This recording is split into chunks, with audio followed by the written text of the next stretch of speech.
Praise the lord, హల్లెలూయా. సమస్త మహిమ ఘనత ప్రభావములు నజరేయుడైన యేసుక్రీస్తునకు మాత్రమే కలుగునుగాక. ఆమేన్. దేవుని ఉచితమైన కృపను బట్టి పరలోకానందం యూట్యూబ్ ఛానల్ ద్వారా అందించబడుతున్న శ్రేష్టకరమైన వర్తమానాలన్నింటినీ మీరు విని బలపడుతున్నారని, మీ జీవితాలకి అవి ఎంతో ఆశీర్వాదకరముగా దేవుని నామం మహిమార్థము నిమిత్తమే ఉన్నాయని చెప్పి నేను ఎంతగానో నమ్ముచున్నాను. అందుని బట్టి దేవుని ఎంతగానో స్తుతించడం అనేది జరుగుతుందండి. ఈ రోజున దేవుడు మనతో ఒక అద్భుతమైన రీతిలో మాట్లాడాలని చెప్పి ఆశపడుతూ ఉంటుండగా, దయచేసి ప్రతి ఒక్కళ్ళు తలలు వంచి కళ్ళు మూసుకుంటున్నట్లయితే ప్రార్థన చేసుకుని వాక్యాన్ని ధ్యానించుకుందాం. మహాపరిశుద్ధుడైన నా తండ్రి, నీకే స్తుతులు. ఈరోజు నీ వాక్కును వినుటకు మేమందరము ఆసక్తి చూపుతూ ఉంటుండగా, మా జీవితంలో నీ వాక్కును పంపి మా జీవితాలను బాగు చేయమని, సరిచేసి స్థిరపరచమని, బలపరచమని, పూర్ణులుగా మీరే మమ్మల్ని నిలబెట్టమని, సమస్త మహిమ ఘనత ప్రభావములు ఈ వాక్యం ద్వారా మీరే పొందమని నజరేయుడైన యేసుక్రీస్తు నామములో అడుగుతున్నాం మా తండ్రి. ఆమేన్. ఈ రోజున మన వాక్య ధ్యానం అంశం నిమిత్తమై యేసయ్య మనకు చెప్పేది లోతునకు నడిపించండి. లోతు అంటే ఇక్కడ మనం చూస్తున్నట్లయితే ఇది అప్పర్ స్టాండర్డ్, ఇది కింద చూస్తుంటే లోవర్ స్టాండర్డ్. దేవుడు అంటున్నాడు లోతునకు నడిపించండి అని అంటున్నాడు. ఎందుకని దేవుడు ఈ లోతునకు నడిపించండి అని చెప్పి అని అంటున్నాడు? లోతునకు వెళ్తే కలిగే ప్రయోజనము ఏంటి? పరిశుద్ధ గ్రంథంలో లోతు గురించి ఏమి చెప్తుంది? ఒక వ్యక్తి ఉన్నాడు లోతు, ఆ వ్యక్తి గురించి కాదు కానీ లోతు అంటే క్రిందకి గురించి దేవుడు చెప్పడం అనేది జరుగుతుందండి. ఈ రోజున ఆలోచన చేసినట్లయితే ప్రతి ఒక్క క్రైస్తవ జీవితంలో మనము లోతుకు తీసుకెళ్లే అనుభవంలోనికి మనము రావాలి. ఎందుకు అని అంటున్నట్లయితే, ఆ లోతునకు గనక మనము వెళ్ళకపోతే మనము పొందవలసిన ప్రయోజనములు, మనకు దక్కవలసిన ఆశీర్వాదములు అవన్నీ మనము కోల్పోతాం. మరి లోతునకు వెళ్ళకుండా మొదటిలోనే ఆరంభ దిశలోనే మనం ఉంటున్నట్లయితే ప్రయోజనం ఏమీ లేదు. ఎప్పుడైతే మనము లోతునకు వెళ్తామో ప్రయోజనము ఉంటుంది అని చెప్పి దేవుని వాక్యం స్పష్టంగా చెప్పబడుతుంది. అది ఒక రోజున యేసుక్రీస్తు వారు పట్టణములో సువార్తను ప్రకటిస్తూ ఉంటుండగా, దేవుని ఉన్న శక్తి, దేవునికి ఉన్న సామర్థ్యము ప్రకారము ఆయన చెప్పే జ్ఞానవంతమైన యొక్క మాటలను విని ప్రజలందరూ ఆకర్షించబడి, ఇసుక వేస్తే రాలదు అన్నంత జనాలు యేసుక్రీస్తు వారిని దేవుని యొక్క వాక్యమును వినుటకు వెంబడిస్తూ ఉంటుండగా, యేసుక్రీస్తు వారు ఒక సరస్సు తీరమునకు వచ్చి ఉన్నారు. ఆ సరస్సు పేరే మనము పరిశుద్ధ గ్రంథంలో చూస్తున్నట్లయితే గెన్నెసరెత్ అని చెప్పి కనబడుతుంది. ఈ యొక్క సరస్సు దగ్గరికి యేసుక్రీస్తు వారు వచ్చిన వెంటనే ప్రజలందరూ కూడా ఆయనని వెంబడించటము, ఆయన వెనకాల పడి రావటం అనేది జరిగింది. ఎప్పుడైతే ఈ ప్రజలందరూ ఆయనను త్రోసేస్తున్నారో, ఆయన మీద పడిపోతున్నారో, ఆయనతో ఉండాలి అని చెప్పి ఈ యొక్క ఆశ కలిగి ఉంటుంటే వెంటనే యేసుక్రీస్తు వారు ఒక దృశ్యాన్ని చూస్తున్నారు. ఏంటి ఆ దృశ్యమును అని అంటున్నట్లయితే, ఆ సరస్సు తీరమున 2 దోణిలు కనబడుతున్నాయి. ఎప్పుడైతే ఈ పేతురుకు సంబంధించిన దోణి ఉందో, యేసుక్రీస్తు వారు వెంటనే ఆ పడవలోనికి ఎక్కి అక్కడ నుండి వారికి ప్రసంగమును అలాగ చేస్తూనే యేసుక్రీస్తు వారు మీ దోణెలు లోతునకు నడిపించండి అని అన్నారు. అంటే దోణె ఎక్కడ ఉంది, పడవ ఎక్కడ ఉంది అని అంటున్నట్లయితే ఈ యొక్క సరస్సు ఈ యొక్క ఒడ్డు దగ్గర ఉంది. ఒడ్డు దగ్గర పెట్టి వారు ఆ నీటితో వలలు కడుక్కుంటున్నారు. అయితే వారు ఇప్పుడే వచ్చి ఉన్నారు, రాత్రంతా కష్టపడి. అయినా సరే నువ్వు పోనీ అంటే వెంటనే ఈ యొక్క పేతురు పోనించడం అనేది జరిగింది. వెంటనే లోతుకి వెళ్ళిన తర్వాత ఇప్పుడు వలవే అంటే, ప్రభువా మేము రాత్రంతా ప్రయాసపడితే కానీ మాకు ఒక్క చేపైనను రాలేదు. మేము రాత్రి నుంచి అదే ప్రయత్నించి అలసిపోయి ఇప్పుడు ఈ నాచుపట్టిన వలలు, ఈ యొక్క చెత్త చెదారము పేరుకుపోయిన వలలను శుభ్రం చేసుకుంటుంటే నువ్వు మరలా వేయమంటావు ఏంటయ్యా అని చెప్పంటే, మీరు వేయండి అని అంటే అక్కడ లెక్కకు మించిని, అంటే లెక్క పెట్టలేము ఎన్ని ఉన్నాయో అక్కడ పరిశుద్ధ గ్రంథంలో లిఖితపూర్వకంగా లేదు కానీ అన్ని చేపలు ఉన్నాయి. ఆ 2 దోణుల మీద కాకుండా ఒడ్డు నుంచి మరొక దోణిని కూడా పిలిపించడం అనేది జరిగినది. ఈ రోజున ఆలోచన చేయండి. నా ప్రశ్న ఇది, లోతునకు వెళ్ళకపోతే ఆ ఒడ్డు దగ్గరనే, ఆ యొక్క పొలిమేరు దగ్గరనే స్టార్టింగ్ ప్రదేశంలోనే ఉంటున్నట్లయితే పేతురుకు ఏమైనా దొరికాయా? ఏమీ దొరకవు. సాధారణంగా మీరు చూసినట్లయితే సముద్ర తీరమున ఒడ్డు దగ్గర ఏముంటాయి? ఈ రోజున ఆలోచన చేసినట్లయితే చెప్పండి, ఒడ్డు దగ్గర ఏముంటాయి బ్రదర్? సముద్రము తీరము ఒడ్డు దగ్గర ఇసుక ఉంటుంది బ్రదర్, అక్కడ నత్తలు ఉంటాయి బ్రదర్, అక్కడ గవ్వలు ఉంటాయి బ్రదర్. ఇటువంటివి కాదు. అప్పుడు పొలిమేర ఉంటుంది బ్రదర్, నీళ్లు ఉంటాయి బ్రదర్, అలలు ఉంటాయి. ఇటువంటివి కాదు. సాధారణంగా ఒడ్డు దగ్గర ఉండేది ఏంటి అని అంటున్నట్లయితే చెత్త చెదారము, ఇరిగిపోయిన కర్ర మొక్కలు, పుల్ల మొక్కలు, ఇటువంటివి చెత్త చెదారము అన్నీ కొట్టుకొని వచ్చి ఆ ఒడ్డు తీరము దగ్గర ఉంటాయి, మీకు కనబడుతున్న దృశ్యము ప్రకారం. కాబట్టి అయితే లోతునకు వెళ్తే ఏమని ఉంటాయి అని అంటున్నట్లయితే అందమైన, ఆహ్లాదకరమైన, విలువైన చేపలు ఉంటాయి.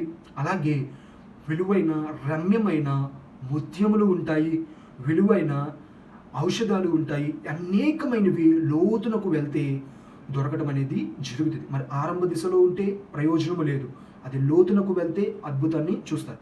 చూడండి, లూకా సువార్త 5వ అధ్యాయము మొదటి 5 వచనాలు క్లుప్తంగా ధ్యానించుకుందాం.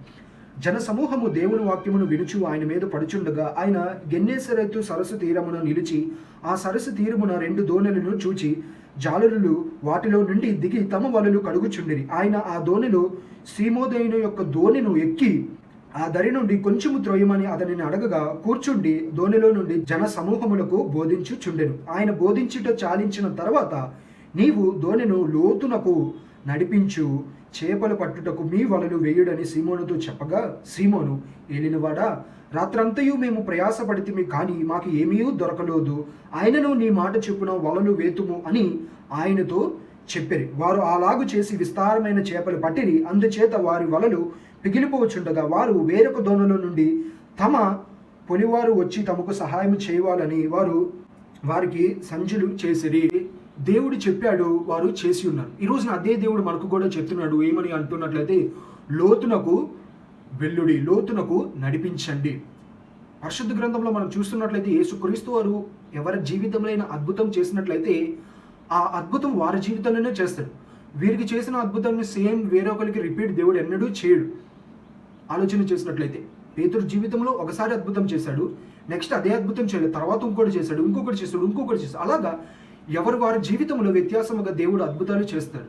ఈ రోజున కానీ దేవుడు మనకు చెప్తుంది ఏంటి అని అంటున్నట్లయితే, మీ దోణిని లోతుకు నడిపించండి అని చెప్పట్లేదు. కానీ ఈ సందర్భంలో యేసుక్రీస్తు వారు మీరు లోతునకు నడిపించడి అని అంటున్నారు. అంటే ఏమి లోతునకు మనము నడిపించాలి? ప్రార్థనా జీవితం.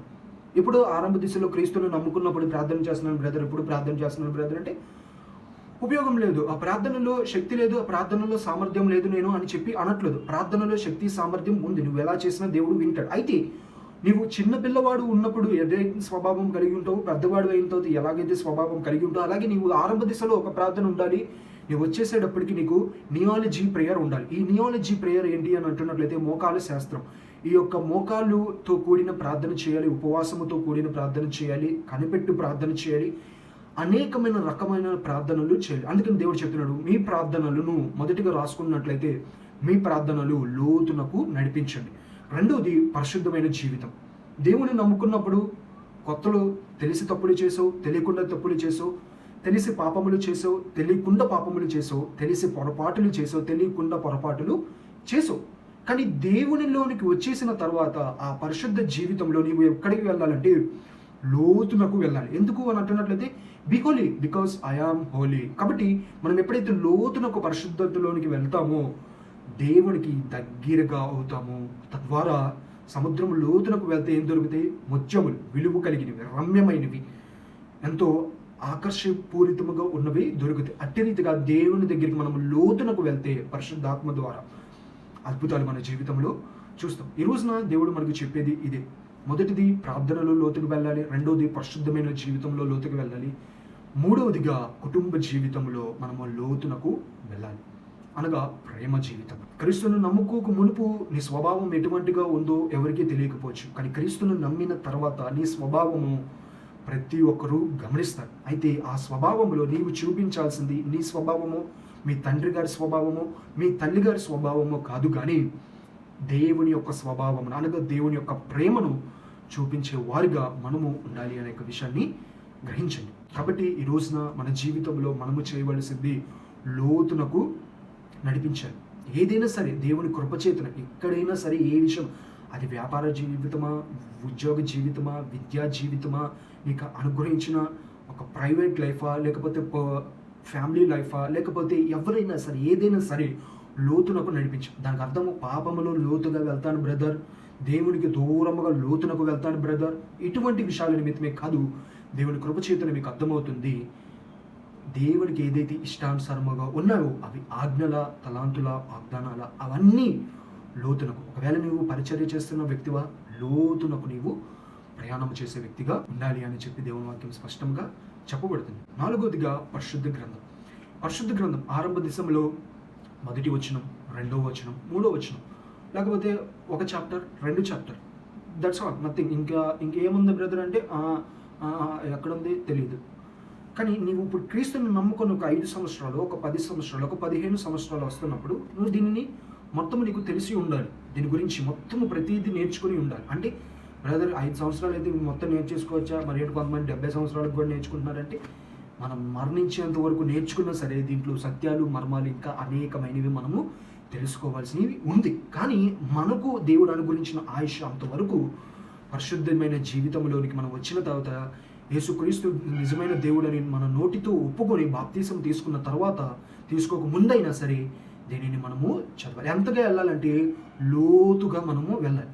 ఏదో పైన యెహోవా నా కాపరి, నాకు లేమి కలుగుదు, పచ్చిగా గల చోట్ల ఆయనను పరుండి చేయొచ్చు, నాకు తెలియదు లేదని చెప్పి, లేకపోతే లూకా సువార్త ఏమని చెప్పి ఉన్నాడంటే, నీవు దోణను లోతుకు నడిపించు, చేపలు పట్టుటకు నీ వల వేయడు, సీమోనుతో చెప్పగా సీమోను వెళ్ళినవాడు రాత్రి అంతా ప్రయాసపడి కానీ ఏమి దొరకలేదన్నాడు.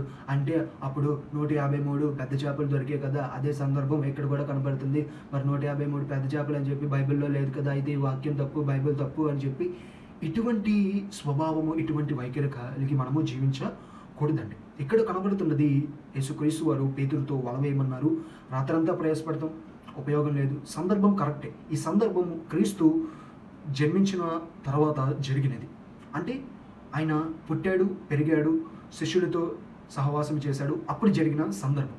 మరి యేసుక్రీస్తు వారు వచ్చి మీరు వలలు వేయండి అంటే వేసినప్పుడు 153 పెద్ద చేపలు వచ్చాయి. మరి అది ఎక్కడ ఉంది బ్రదర్ అంటే, అది యేసుక్రీస్తు వారు పుట్టాడు, పెరిగాడు, మరణించాడు, మరణాన్ని జయించి తిరిగి పునరుద్ధానుడై లెగిచి ఉన్నాడు కదా, లెగిసిన వెంటనే పేతురు దగ్గరికి వెళ్ళాడు కదా, ఆ సందర్భంలో ఆ వాక్యం కనబడుతుంది అనే విషయాన్ని గ్రహించండి. కనుక ఏదైనా సరే లోతునకు వెళ్తే ఆశీర్వాదాలు, లోతునకు వెళ్తే దీవెనలు, లోతునకు వెళ్తే అద్భుతాలు మన జీవితంలో మనము చూడగలుగుతాం. మరి పైపైన ఉంటే పైపైనది దానివలన ప్రయోజనము ఏమీ లేదు. కానీ లోతునకు వెళ్తే కొంచెం కష్టముగా ఉంటుంది, కొంచెం ఇబ్బందిగా ఉంటుంది, కొంచెం శ్రమగా ఉంటుంది. కానీ ఆ లోతునకు వెళ్తే చూచిన ఆశీర్వాదము, పొందుకున్న దీవెన, నీ కొరకు దాచబడి ఉంచిన మేలును నీవు చూసినప్పుడు నీ జీవితంలో నువ్వు ఎంతగానో సంతోషిస్తావు, దేవుని నామాన్ని స్తుతిస్తావు అనే విషయాన్ని గ్రహించండి. కాబట్టి ఈ రోజున వాక్యమైన డియర్ బ్రదర్స్ అండ్ సిస్టర్స్, లోతునకు వెళ్తారా లేకపోతే ఒడ్డు దగ్గరే నిలుచుని ఉంటారా, అది మీ జీవితము. దేవుడు మనందరికీ ఎన్నుకునే అవకాశము ఇచ్చి ఉన్నాడు. లేదు బ్రదర్, నేను లోతునకు వెళ్ళాలి ఈ రోజు నుంచి అని ఆశపడుతున్న ప్రతి ఒక్కళ్ళు దయచేసి తలలో వచ్చినట్లయితే ప్రార్థన. మహాపరిశుద్ధుడైన నా తండ్రి, నీకు స్తుతులు. నాతో మాతో బహుసూటిగా స్పష్టంగా మాట్లాడిన విధానం బట్టి నీకు వందనాలు తండ్రి. పేతురు ధోని ఎక్కి నువ్వు లోతునకు నడిపించండి అని వాక్యము అయిన తర్వాత చెప్పి ఉన్నావు. లోతునకు వెళ్ళిన తర్వాత వారు బహువిస్తారమైన చేపలను పట్టుకున్నారు. వారి జీవితాలు ధన్యకరం అయిపోయినాయి. రాత్రంతా ప్రయాసపడలేదు, కానీ నీ మాట చొప్పున వెళ్ళినప్పుడు అద్భుతము జరిగింది. ఈ రోజున అదే దేవుడు మాతో కూడా చెప్తున్నావు, మీరు లోతునకు నడిపించండి. ఏంటిది లోతుకు నడిపించాల్సింది? ప్రార్థనా జీవితం, పరిశుద్ధమైన జీవితం, పరిశుద్ధ గ్రంథపు జీవితం, ఫ్యామిలీ లైఫ్, ఇటువంటివి అన్ని లోతునకు, అది ఏ రంగంలో అయినా సరే మేమందరము లోతునకు వెళ్తే దాంట్లో ముత్యాలు ఉంటాయి, దాంట్లో ఔషధాలు ఉంటాయి, దాంట్లో ఒక ఎక్సలెంట్ కాస్ట్లీస్ లగ్జరీస్ ఒక ఫిషెస్ ఉంటాయి అని ప్రతి ఒక్కరికి తెలియపరిచిన రీతిగా ఈ యొక్క వాక్యం ద్వారా మా జీవితంలో కూడా లోతుకు వెళ్ళినప్పుడు దేవుడు మన కొరకు దాచి ఉంచిన ధననిధులు, ఆశీర్వాదాలు, దీవెనలు, హెచ్చింపులు, గొప్ప స్థానాలు, ఉన్నతమైన పలుకుబడులు, ప్రఖ్యాతిగాంచిన ఒక స్థలాలలో కూర్చునే అవకాశాలు ఉంటాయని మేమందరము గ్రహించలాగిన, ఎవరైతే పాపపు లోతునకు వెళ్ళారో వారిని బయటికి నడిపించమని, ఎవరైతే వెళ్లకుండా ఈ పరిశుద్ధమైన జీవితంలో ఇటువంటి వాక్యానుసారమైన లోతునకు వెళ్లకుండా ఎవరైతే ఉంటున్నారో వారందరినీ లోతుకు నడిపించమని ఈరోజు ఈ వాక్యంలో తీర్మానం తీసుకున్న ప్రతి ఒక్క బ్రదర్ని, సిస్టర్ని మీరే దీవించి లోతునకు, ఆత్మీయతలు లోతునకు నడిపించమని, మీరే మహిమ పొందమని నజరేయుడైన యేసుక్రీస్తు నామములో అడిగి వేడుకొని పొందుకుని ఉన్నాం మా తండ్రి, ఆమేన్. ఈ రోజున వాక్యం అందరికీ నా ప్రత్యేకమైన వందనాలు తెలియజేస్తున్నానండి. దేవుడి వాక్యాన్ని దీవించి బాగా ఆస్వాదించిన గాక. ఈ వాక్యం ద్వారా ఒక ఆత్మైన రక్షింపబడినట్లయితే అది పరలోక రాజ్యములో పండుగ దేవునికి మహిమార్థం నిమిత్తమే ఉంటుంది. కాబట్టి నా యొక్క ప్రయాసను ప్రతి ఒక్కరును నాకెందుకులే అని విడిచిపెట్టకుండా బాధ్యత తీసుకొని చేయండి. చేసినా చేయకపోయినా నూరంతలుగా కృప చేతన మీ జీవితాలను దీవించగల దేవుడు ఈ రోజున నేను ప్రకటిస్తున్నా నజరేయుడైన యేసు క్రీస్తు వారు. ఆమె సమస్త మహిమ ఘనత ప్రభావములు నజరేయుడైన యేసు క్రీస్తునకు మాత్రమే కలుగును గాక. Amen. God bless you all.